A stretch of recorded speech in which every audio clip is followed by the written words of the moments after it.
नमस्कार मित्रांनो, काय म्हणताय? कसे आहात तुम्ही? मजेत ना? आज ना मी तुमच्याशी भरपूर गप्पा मारणार आहे. पण काय हो, ओळखलत का तुम्ही मला? काय म्हणाला? नाही ओळखलं? कसं ओळखणार म्हणा. माझ्याबद्दल इतकी उदासीनता आहे ना की कुणी मला जाणून घेण्याचा प्रयत्नच करत नाही. माझ्यात वापरलेले मोठे मोठे शब्द मेंदूला जडत्व आणतात असंच वाटतं ना तुम्हाला? पण तसं नाहीये बरं का. तुम्ही जसं मला समजून घ्याल ना तसं मी तुम्हाला उलगडत जाईल. तुम्हाला देशाची जडणघडण समजत जाईल. राष्ट्रभक्ती काय आहे हे जर जाणून घ्यायचं असेल ना तर मला जाणून घेणं हे फार महत्वाचं आहे बरं का. आत्ता तरी ओळखलं का मी कोण बोलतेय ते? अहो असं काय करताय? तुम्ही रोज मला तुमच्या शाळेच्या पुस्तकात वाचता, सरकारी ऑफिसात पाहता. होय, मी भारताच्या संविधानाची प्रास्ताविका बोलतेय. अरे पण हे संविधान म्हणजे नेमकं काय? झाली का पंचायत? तुम्ही म्हणाल ही गप्पा मारायला आली होती, पण काय नुसते प्रश्न विचारत सुटलीये? तुम्ही कोण, मी कोण, संविधान म्हणजे काय? गोंधळ उडाला असेल ना मनात? पण थांबा, असे गोंधळून जाऊ नका. मी सर्व गोष्टी तुम्हाला उलगडून सांगते. हे बघा, हे आहे भारताचे संविधान, ज्याने भारत देशाला एक रचना दिली, एक सुंदर स्वप्न दिले, तुम्हा भारतीयांना मूलभूत अधिकार दिले आणि फुलण्याचं स्वातंत्र्य दिलं. हे तुमचं आय कार्डच आहे असं म्हणा ना. मूलतः भारतीय संविधान हा देशाचा मोठा कायदा आहे, ज्याच्यावर तुमचा भारत देश भक्कमपणे उभा आहे. आणि ह्या संविधानाचं पहिलं पान म्हणजेच त्याची प्रास्ताविका, म्हणजेच मी. प्रास्ताविका, उद्देशिका, सरनामा अशी बरीच नावं आहेत मला. प्रचंड अभ्यास करून घटनाकारांनी ज्या घटनेची, ज्या संविधानाची निर्मिती केली आहे ना, त्या संविधानाचं सारं काही सार सांगणारं ते काय ते म्हणतात ना काव्यात्मक रूप वगैरे, तशीच काहीशी. तुम्हाला माझ्याबद्दल आणखी जाणून घ्यायचंय का हो? हो ना?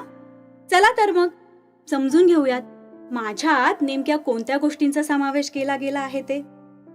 आणि हो, सांगायचंच राहून गेलं, आम्ही भारताचे लोक इथपासून सुरू होऊन स्वतः प्रत अर्पण करीत आहोत इथपर्यंत 74 शब्दांचं एकच वाक्य आहे बर का. काय डचकलात? अहो, ओळी जरी खूप साऱ्या असल्या ना तरी मी आहे एकाच वाक्याची. तुम्हाला ते चाचा नेहरू माहित आहेत का हो? हा बरोबर, तेच पंडित जवाहरलाल नेहरू, स्वतंत्र भारताचे पहिले पंतप्रधान. तर ह्या पंडित जवाहरलाल नेहरूंनी 13 डिसेंबर 1946 ला माझं स्वरूप सर्वांसमोर मांडलं आणि 22 जानेवारी 1947 ला संविधान सभेत मला मान्यता मिळाली. ह्या संविधान सभेचे अध्यक्ष होते डॉक्टर राजेंद्र प्रसाद, जे स्वतंत्र भारताचे पहिले राष्ट्रपती होते. आणि मसुदा समितीचे अध्यक्ष होते डॉक्टर बाबासाहेब आंबेडकर. आता बाबासाहेबांबद्दल मी जास्त काय बोलणार ना, त्यांचं तर फक्त नावच पुरेसं आहे. तुम्हाला माहित आहे का हो की या भारतीय संविधानाची गुंफण काही मौलिक सिद्धांतावर झाली आहे ते, आणि तेही व्यक्तीला केंद्रस्थानी ठेवून, तुमच्या आमच्या सर्वांची सर्व स्वातंत्र्य मान्य करून, प्रत्येकाला मूलभूत अधिकार बहाल करून. आणि हे मूलभूत अधिकार बहाल करताना ते संकुचित होणार नाहीत याची पुरेपूर दक्षता घेतली गेली आहे बरं का.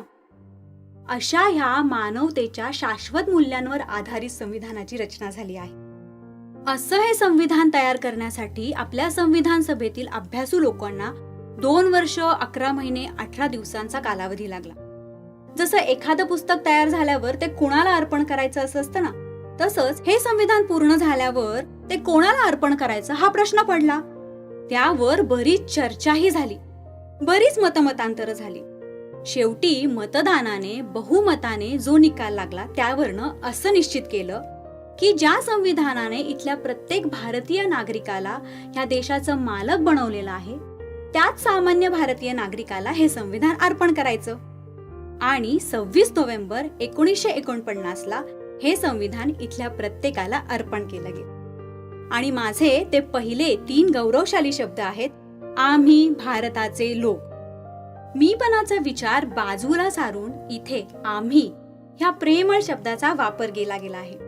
कारण ना, इथे आधी अनेक जातीचे, धर्माचे, पंथाचे असे वेगवेगळे मी होते, जे फक्त स्वतःपुरताच विचार करत होते, ज्यामुळे आपला देश सतत गुलामगिरीत जात होता, पारतंत्र्यात जात होता.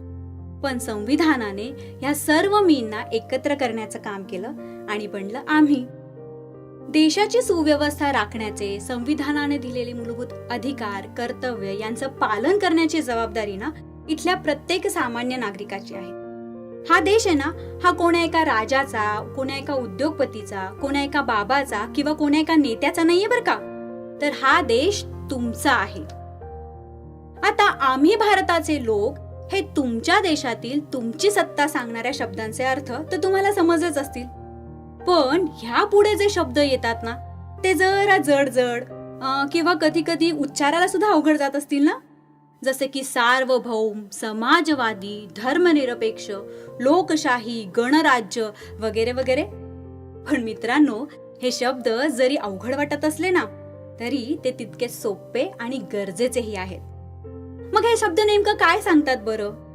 तर व्यक्ती आणि व्यवस्था यांना केंद्रस्थानी ठेवून एका आदर्श समाजाची रचना कशी असायला हवी हे सांगतात. काय मग समजून घ्यायचे का या शब्दांचे अर्थ? चला तर मग पाहूयात. सार्वभौम म्हणजे काय? आता झालो आम्ही संपूर्ण स्वतंत्र, निर्णयाचे अस्त्र आम्हा हाती. तर ह्या देशातील निर्णय ह्या देशातील लोकच घेणार. हा, पण एकटा माणूस नाही हा, तर सर्वजण मिळून घेणार. यात बाहेरच्यांचीच म्हणजे देशाबाहेरील लोकांची लुडबुड नसणार. मला सांगा, तुमच्या कुटुंबातले निर्णय कोण घेतो हो? तुम्हीच घेता ना. त्यात बाहेरच्यांची म्हणजे शेजारच्यांची लुडबुड असते का? नाही ना. तसंच काहीसं असतं हे सार्वभौम. आता यातला पुढचा शब्द आहे समाजवादी. समान कामाला समान वेतन आणि राहणीमान आदराचे. मला सांगा, हा सूर्याचा प्रकाश कुणासाठी असतो हो? हे नदीचं पाणी कुणासाठी असतं? आणि हा वाहणारा वारा कुणासाठी असतो? हा, हे सारं असतं सर्वांचं सर्वांसाठी. तसंच ना, ह्या देशातील सर्व काही संसाधनं म्हणजे जेवढी काही साधन संपत्ती आहे ना, त्यावर सर्वांचा समान वाटा असायला हवा. ह्या देशात कोणाचेही कुठल्याही कसल्याही प्रकारचे शोषण होता कामा नये. प्रत्येकाच्या कामाचा, कष्टाचा योग्य मोबदला मिळणे आणि आर्थिक विषमता नसलेल्या शोषणमुक्त समाजाची निर्मिती होणे आणि सर्व समान पातळीवर असणे हा झाला समाजवाद. आणि आता याच्या पुढचा शब्द आहे धर्मनिरपेक्षता. मग सांगा बरं, धर्मनिरपेक्षता म्हणजे काय? हा, तुम्ही सांगा, तुम्हाला काय वाटतं धर्मनिरपेक्षता म्हणजे काय? हा, काय म्हणालात? धर्मनिरपेक्षता म्हणजे सर्व धर्म समभाव. आणि तुम्ही हो, तुम्हाला काय वाटतं? काय धर्मनिरपेक्षता म्हणजे निधर्मी? नाही हा. तुम्हाला जरी तसं वाटत असलं ना, तर या शब्दांचा थेट अर्थ तसा नाहीये. धर्मनिरपेक्ष म्हणजे देशाला, सरकारला राज्यकारभार करताना कुठलाही धर्म नसणे. देशाची न्याय प्रणाली, शासन प्रणाली हे धर्मविरहित असणे. मूलभूत अधिकार, हक्क, न्याय देताना धर्माचा विचार केला जाऊ नये. सर्व लोकांना मूलभूत अधिकार आणि समान न्याय असं आहे ते. व्यक्तिगत पातळीवर ना तुम्हाला तुमच्या धर्माची उपासना करण्याचं, त्याचं आचरण करण्याचं, त्यावर श्रद्धा ठेवण्याचं किंवा अगदी निधर्मी राहण्याचंही स्वातंत्र्य आहे. पण देशाला राज्यकारभार करताना असा कुठलाही एक धर्म नसणार आहे. तर मित्र हो, हे जे स्वातंत्र्य जपण्याचा अधिकार आपल्याला दिला आहे ना, तो आपल्याला कसा मिळाला बरं? तर तो मिळाला लोकशाहीमुळे. पण अहो, ह्या लोकशाहीची नेमकी भानगड तरी काय आहे? तुम्हाला काय वाटतं हो? जाऊ दे, मीच सांगते तुम्हाला. लोकशाही म्हणजे काय ते. लोकशाही म्हणजे लोकांनी लोकांसाठी लोकांकडून चालविलेले राज्य. आठवलं का? शाळेत शिकलो आहोत आपण हे. मग आता लोक म्हणजे कोण हो? तर लोक म्हणजे तुम्ही. बघा हा, जेव्हा राजा मालक होता तेव्हा असायची राजेशाही. आता लोक मालक आहेत तर झाली लोकशाही. तर ह्या लोकशाहीने ना तुम्हाला ह्या देशाचं मालक बनवलेलं आहे. मी मगापासून जे सारखं म्हणतीये की संविधानाने तुम्हाला या देशाचं मालक बनवलंय, तुम्हाला या देशाचं मालक बनवलंय, ते कसं काय हो? काही येतंय का लक्षात? कळतंय का? हा, तर ते बनवलेलं आहे तुम्हाला मताचा अधिकार देऊन. हाच मताचा अधिकार वापरून ना तुम्ही तुमच्या देशाचा प्रतिनिधी निवडून देऊ शकता, किंवा वय पूर्ण झाल्यावर तुम्ही स्वतः सुद्धा निवडणूक लढवून या देशाचं प्रतिनिधित्व करू शकता. पण हा जो मतदानाचा अधिकार आहे ना, हा जरा डोळसपणे बजावला पाहिजे हा, कारण ह्यातूनच तुमच्या देशाचे लोकशाहीचे भवितव्य ठरणार आहे. हा देश तुमचा आहे आणि त्याच्या उत्कर्षासाठी इथल्या प्रत्येकानं सतत प्रयत्नशील राहिलं पाहिजे, तरच लोकशाही मजबूत होईल की नाही, हो ना? आणि आता याला लागूनच एक शब्द येतो, तो म्हणजे गणराज्य. तर गणराज्य म्हणजे काय? बघा जसं लोकशाहीत निवडणुकीतून लोकांचा प्रतिनिधी निवडला जातो ना, तसंच गणराज्य पद्धतीत निवडणुकीतून देशाचा प्रमुख म्हणजे भारताचा राष्ट्रपती निवडला जातो. पण हे पद कुठल्याही वंश परंपरेने किंवा अनुवंशिकतेने निवडलं जात नाही बरं का, तर ते निवडलं जातं तुमच्या मताने, तुमच्या संमतीने. आणि सर्वात महत्वाची गोष्ट म्हणजे काय माहितीये का, की ह्या देशातला कुठलाही सामान्य नागरिक या देशाचा राष्ट्रपती होऊ शकतो. इतकी जबरदस्त ताकद या संविधानाने इथल्या प्रत्येक सामान्य व्यक्तीला दिलेली आहे.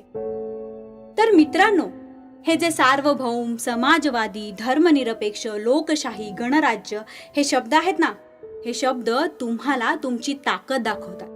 हे शब्द तुम्हाला तुमचा समाज कसा घडायला हवा हे सांगतं. पण एक नक्की सांगा, हे असं घडतंय का हो? यावर थोडा विचार करायला हवा. आता आपण थोडं पुढे जाऊयात का? बघा माझ्या संविधानाचा हा ढाचा आणखीन मजबूत व्हावा म्हणून कोणकोणत्या गोष्टींचा समावेश या घटनाकारांनी केला आहे?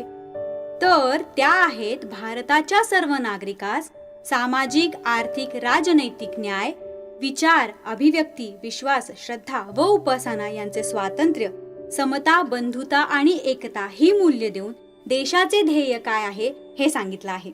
तर आता आपण थोडक्यात जाणून घेऊया सामाजिक न्याय म्हणजे काय. तर सामाजिक न्याय म्हणजे देशातल्या प्रत्येक व्यक्तीच्या क्षमतांना समान संधी उपलब्ध झाली पाहिजे. आणि ही संधी उपलब्ध होत असताना ना व्यक्तीचा जात, धर्म, पंथ, लिंग, वर्ण हे दुय्यम मानलं जावं. आर्थिक, सामाजिक, राजनैतिक हक्क, स्त्री पुरुष आणि इतर लिंगांची समानता, सर्वांना शिक्षणाची समान संधी हे मोडतं सामाजिक न्यायात. उदाहरणार्थ बघायचं झालं तर बघा तुम्ही गेले अनेक वर्ष शाळेत येत आहात, पण हे जर तुमच्या शहरातील, तुमच्या गावातील किंवा तुमच्या शेजारील तुमच्या मित्रांना त्यांच्या धर्मामुळे, जातीमुळे किंवा त्यांच्या आर्थिक परिस्थितीमुळे शाळेत शिक्षण घेता आलं नाही, तर जे गणित तुम्ही अभ्यास करून सोडवू शकता तेच गणित ती मुलं सोडवू शकतात का हो? नाही ना. तर ते सोडवण्यासाठी त्यांना सुद्धा शिक्षणाची समान संधी मिळाली पाहिजे, तरच ते तुमच्यासारखा अभ्यास करून ते गणित सोडवतील, होय की नाही? हे मोडतं सामाजिक न्यायात. आता यापुढे येतो तो आहे आर्थिक न्याय. प्रत्येक व्यक्तीला त्याचं मूलभूत उत्पन्न आणि व्यवसायाचे स्वातंत्र्य हे त्याचा जात, धर्म, पंथ, लिंग, वर्ण पाहून दिला जाऊ नये. समान कामाला समान वेतन, समान स्वरूपात रोजगाराची संधी मिळणं हे मोडतं आर्थिक न्यायात. म्हणजे बघा तुमच्या शाळेतल्या शिक्षिकेला तुमच्या शाळेतल्या शिक्षका इतकाच पगार असणे हे मोडतं आर्थिक न्यायामध्ये.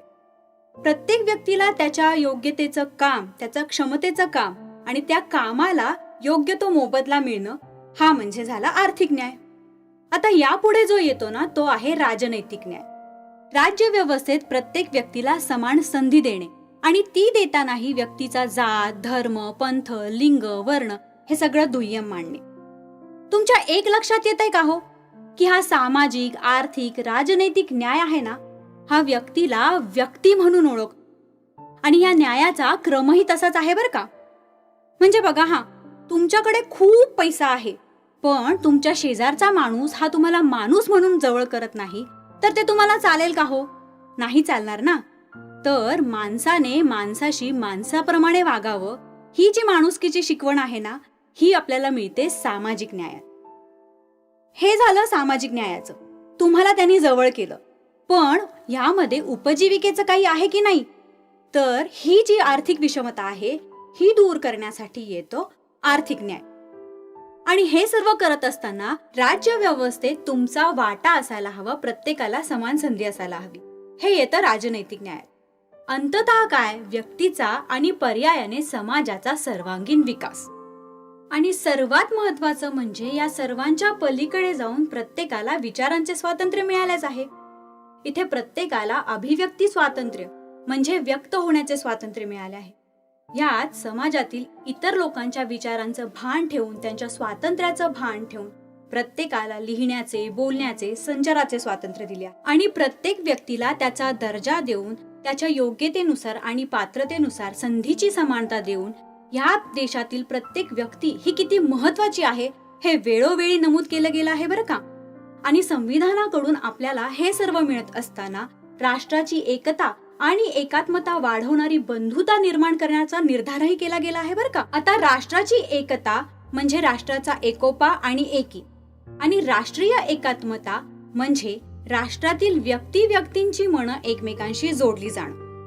राष्ट्राच्या हितसंबंधांसाठी परस्परातील मतभेद विसरून एकत्र येणं. समजा जर तुमच्या आसपास किंवा तुमच्या समाजातील काही व्यक्ती संकटात असतील तर त्यांचा जात, धर्म, लिंग न पाहता त्यांना मदत करणे, त्यांच्या सणा समारंभात, त्यांच्या सुखदुःखात सहभागी होणे, ही झाली राष्ट्रीय एकात्मता. आणि ही राष्ट्रीय एकात्मतेची भावना आपल्यामध्ये कशी रुजवली गेली आहे, तर ती रुजवली गेली आहे सर्वांना समान नागरिकत्व देऊन. आणि मित्रांनो, इथे ना बंधुता नावाचा एक अतिशय महत्वाचा शब्द वापरला गेला आहे बरं का. तर बंधुता म्हणजे काय, तर बंधुता म्हणजे देशातील प्रत्येक व्यक्तीबद्दलचा आपुलकी, प्रेम आणि जिव्हाळा. आणि जेव्हा हे सर्व असेल ना, तेव्हाच संविधानाने तुम्हाला दिलेल्या स्वातंत्र्य, समता, न्याय, बंधुता, एकता या मूल्यांना अर्थ मिळेल. या सर्वांमुळे मानवता अजूनच विकसित होईल. तर मित्रांनो, अशा या संविधानाने विविधतेने नटलेल्या भारताला एकसंघ करण्याचं काम केलं आहे. अशा या मूल्यांचा, न्यायाचा, हक्कांचा, अधिकारांचा, कर्तव्यांचा लेखाजोखा ज्यात मांडला आहे असं हे सुंदर पुस्तक म्हणजे संविधान, जो भारताचा प्राण आहे. आणि या सुंदर संविधानाचं स्वरूप मांडणारं आणि देशाची भक्कम चौकट सांगणारी मी, त्याची तितकीच सुंदर, मजबूत आणि मूल्याधिष्ठित प्रास्ताविका. मित्रांनो, मी तुमच्याशी आज जो काही संवाद साधला किंवा माझ्याबद्दल तुम्हाला जे काही सांगितलं, त्यामुळे अंशतः का होईना तुमची माझ्याबद्दलची उदासीनता कमी झाली असेल, हो ना? चला तर मग ह्या पुढे आपण आपले हे संविधान आणखी समजून घेऊया आणि संविधान आपल्या रोजच्या जगण्याचा एक अविभाज्य भाग बनवूया. भारताचा प्राण आहे संविधान, भारताचा प्राण आहे संविधान, तयाला जाणून घे, तयाला जाणता जानशी स्वतःला, तयाला जाणता जानशी स्वतःला, तव अस्तित्वाला अर्थ येई, तव अस्तित्वाला अर्थ येई. चला, अस्तित्वाला अर्थ देण्याचं काम करूया.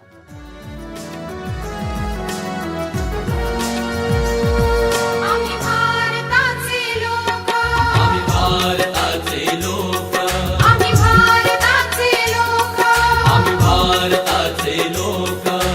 भारताचे एक सार्वभौम समाजवादी धर्मनिरपेक्ष लोकशाही गणराज्य घडवण्याचा व त्याच्या सर्व नागरिकास सामाजिक, आर्थिक व राजनैतिक न्याय, विचार, अभिव्यक्ती, विश्वास, श्रद्धा व उपासना यांचे स्वातंत्र्य, दर्जाची व संधीची समानता निश्चितपणे प्राप्त करून देण्याचा आणि त्या सर्वांमध्ये व्यक्तीची प्रतिष्ठा व राष्ट्राची एकता आणि एकात्मता यांचे आश्वासन देणारी बंधुता प्रवर्धित करण्याचा संकल्पपूर्वक निर्धार करून आमच्या संविधान सभेत आज दिनांक